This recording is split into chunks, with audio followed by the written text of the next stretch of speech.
In this video we look at why acid reflux PPI treatment is bad for your bone health. In a moment I'm going to show you how acid reflux medication like PPIs can cause significant bone loss in children. Acid reflux and broken bones, it's not an obvious connection. But a new study published in the Journal of Pediatric Gastroenterology and Nutrition reveals that people taking common acid reflux drugs have a 20% increased risk of bone fracture.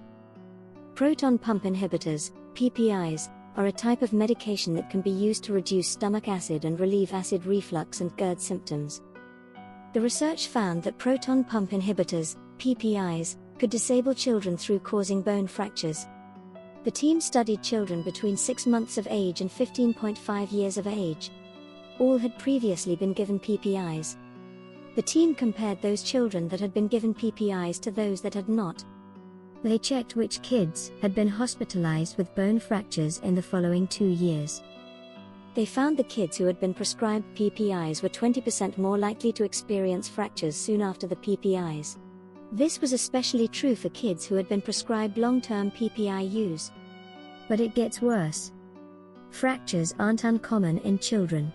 Usually they get fractures in their upper parts of the body, such as their arms, hands, and shoulders.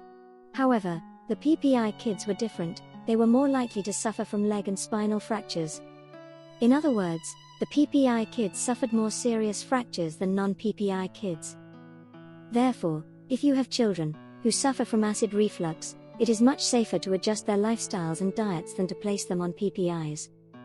Just in case you thought that this was irrelevant to childless adults, the relationship between PPI use and bone fractures in adults is also the same. However, studies show that hip fractures are more common in adults who have been given PPIs, which increases their risk of premature death by 3 times. What causes fractures to happen? PPIs reduce the density of our bones and increase the risk of fractures and breakages. If you like this video, please give this video a thumbs up, hit that subscribe button, and press the bell for notifications of future content.